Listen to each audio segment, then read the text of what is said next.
Pasar tenaga kerja telah melambat dengan ekonom menyalahkan tarif yang diterapkan Presiden Donald Trump. Tingkat pengangguran diperkirakan naik menjadi 4,3% dari 4,2% di bulan Juli.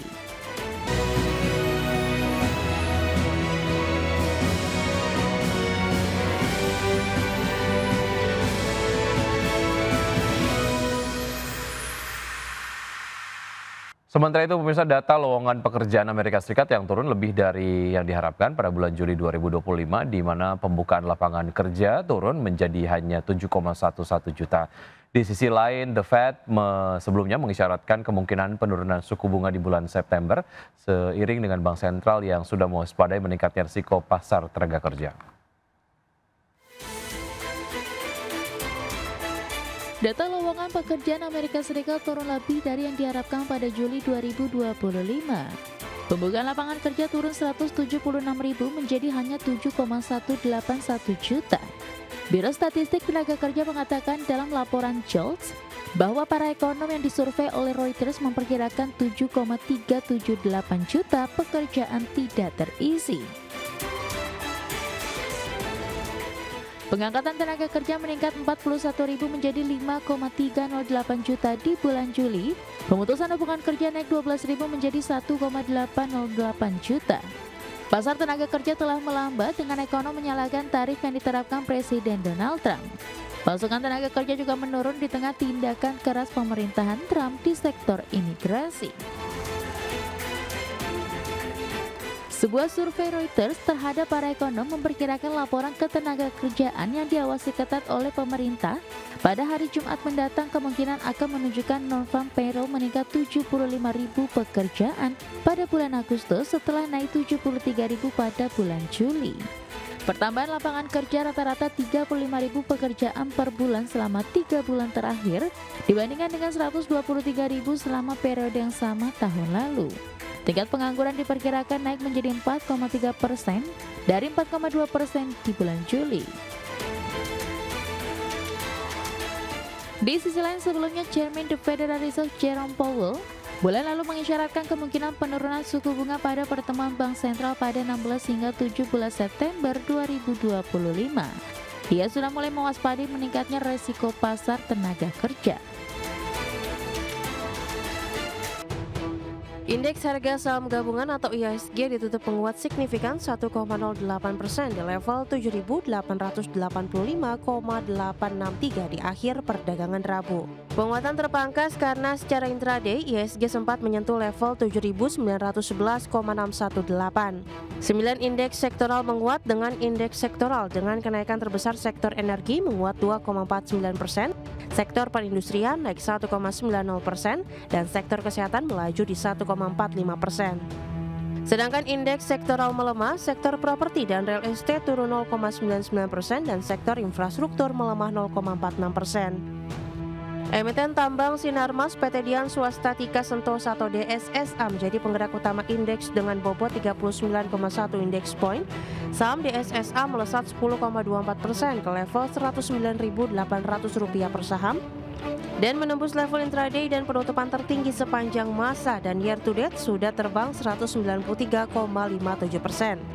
Saham SMMA ditutup menguat 4,57% ke level Rp16.575 per saham dan berkontribusi 5,78 indeks point. Selain itu, saham Bank Jumbo BBRI ditutup menguat 1,77% di level Rp4.030 per saham.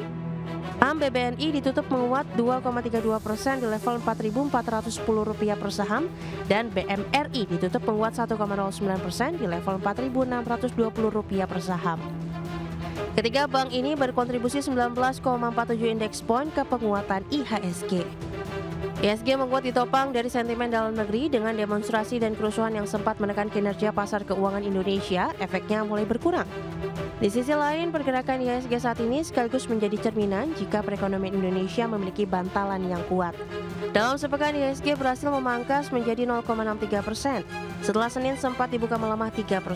Dari global, investor menunggu rilis data non-farm payroll Agustus di Jumat waktu Amerika Serikat untuk memperkuat ekspektasi pasar The Fed akan memangkas suku bunga di pertemuan 17 September.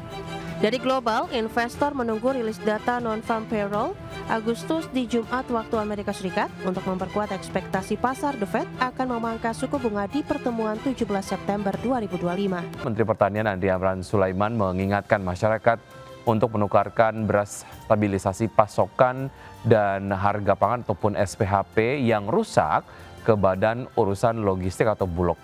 Amran menambahkan semua beras yang diproduksi oleh petani di Indonesia berkualitas baik. Bila ditemukan permasalahan pada kualitas beras seperti perubahan warna, bau tidak sedap hingga kehadiran hama, Amran meyakini permasalahannya berada di sisi penyimpanan. Oke, jadi disimpannya mungkin terlalu lama ataupun disimpan di tempat penyimpanan yang kemudian kurang ideal begitu sehingga memiliki tingkat kelembapan yang tinggi dan membuat kualitas dari beras yang didistribusikan kepada masyarakat menurun begitu ya. Baik, kita lihat komentar yang disampaikan oleh Royal Aksesoris Pengantin. Oke, kenapa nggak ke tokonya aja langsung, biar tokonya aja yang nuker ke Bulognya, nggak tiap daerah Pak ada kantor Bulog. Ini masuk akal juga ya, jadi tinggal di-pool saja untuk beras-beras yang akan diretur dari masyarakat kepada pemerintah melalui Bulog, dikumpulkan di tokonya, kemudian nanti tokonya akan membantu untuk mendistribusikan ataupun mengembalikan beras-beras yang dirasa oleh masyarakat kualitasnya menurun begitu. Kemudian ada komentar yang disampaikan oleh Rivald 05, kemasannya aja bagus, isinya ya begitu katanya ya. Oke, tadi mungkin Mentan juga mengakui bahwa secara kualitas pada saat diproduksi semuanya baik, tapi kualitasnya menjadi menurun karena dipengaruhi oleh penyimpanannya begitu ya.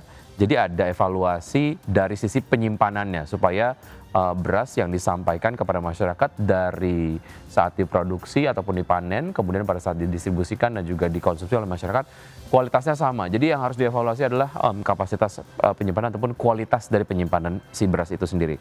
Kemudian adalah Peter Strategic, lebih mahal ongkir. Ya juga sih ya, kalaupun memang ternyata di daerahnya tidak ada kantor Bulog, jadi mau tidak mau dia harus mengirimkan ulang ke kantor Bulog yang mungkin secara jarak ini memang memakan biaya pengiriman yang mahal begitu. Karena kan kalau misalnya beli beras yang 5 kilo, kalau kita mau ngirimin paket itu kan berarti harus ditimbang begitu ya. Untuk paket yang beratnya 5 kilo, ya ongkos kirimnya juga akan tinggi begitu. Itu yang ada di point of view dari masyarakat. Baik, kita ke isu viral berikutnya. Kita awali Market Plus dengan isu viral yang pertama. Pemirsa, Menteri Perdagangan Budi Santoso menyoroti adanya perubahan pola belanja masyarakat yang kini bergeser dari luring ke daring. Dan menurutnya fenomena ini mencerminkan tidak adanya perubahan daya beli, hanya adanya gaya beli masyarakat yang bergeser. Ia pun memastikan harga barang kebutuhan pokok relatif stabil dan pasokan pangan terjaga. Pemerintah katanya akan berupaya untuk menjaga harga dan ketersediaan pasokan. Oke, jadi menurut Mendak tidak ada penurunan daya beli, tapi yang ada adalah pergeseran gaya beli begitu ya, dari yang offline menuju ke online. Baik, kita lihat komentar-komentar yang disampaikan oleh followers di Instagram IDX Channel mengomentari berita yang satu ini. Komentar yang pertama adalah datangnya dari Friday, giliran pada ke online potongannya nggak kira-kira Pak Menteri katanya gitu. Oke, ini terkait dengan mungkin pajak ataupun biaya yang harus diberikan kepada pengelola dari platform sendiri dari point of view masyarakat ataupun konsumen begitu ya. Berikutnya ada trader kripto altcoin, masyarakat udah banyak kehilangan daya beli. Kalau ini kemudian tidak setuju dengan apa yang disampaikan oleh Mendak yang menyatakan yang ada adalah bukan penurunan daya beli tapi pergeseran gaya beli. Kemudian juga ada Disjeng, kalau saya iya sih sekarang suka online, sekolah pun sekarang full day ya, jadi nggak punya waktu buat belanja. Oh, ini mungkin dari point of view ibu-ibu yang memang tadinya memiliki waktu banyak untuk melakukan pembelanjaan, datang ke mall ataupun mungkin ke pasar modern dan lain sebagainya begitu ya. Tapi kemudian karena full day, banyak hal yang harus diperhatikan oleh seorang ibu rumah tangga, jadinya tidak punya banyak waktu untuk akhirnya berbelanja secara offline. Akhirnya berbelanja secara online menjadi salah satu solusi. Apakah ini menjadi fenomena yang kemudian terjadi di masyarakat? Menurut saya iya gitu ya, pergeseran gaya beli ya, tapi penurunan daya beli juga nampaknya iya ya.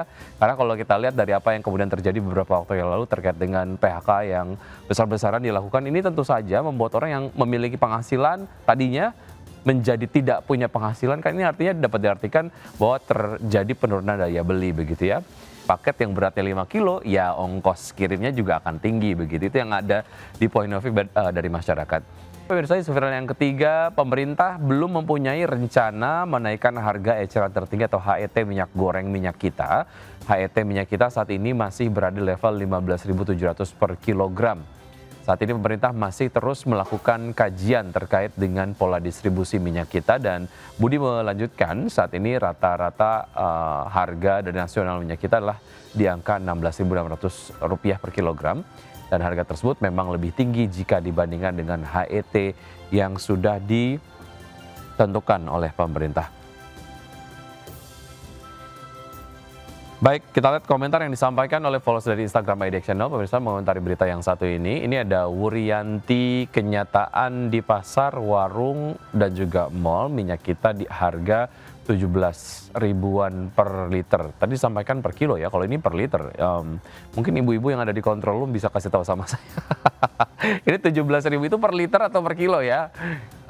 Yang jelas ini disampaikan oleh Wurianti per liter katanya 17 ribu untuk minyak kita.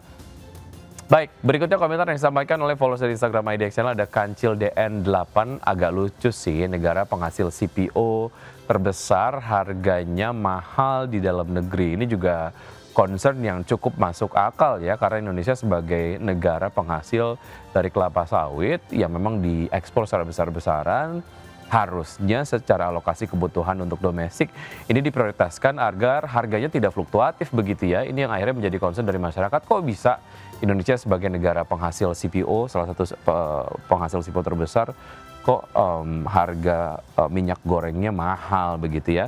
Ini ada Mirabina 11. Sepintas naiknya kecil ya, lihat aja ntar sumbangsi terhadap inflasi. Karena kalau kita lihat minyak goreng adalah salah satu komoditas pangan yang juga menyumbang inflasi di Indonesia begitu. Kalaupun memang terjadi kenaikan secara kumulatif, walaupun terlihat tipis-tipis aja kenaikannya, kurang lebih ya sama lah ya dengan apa yang kemudian tadi disampaikan mengenai harga yang di pasaran 16.800, tapi kemudian tadi masyarakat sampaikan ada di angka 17.000, artinya memang agak tipis lah, tapi ya tetap saja ini kemudian terjadi kenaikan dan mungkin akan menyumbang kepada inflasi terkait dengan kenaikan dari minyak kita ini ataupun minyak goreng ini ya.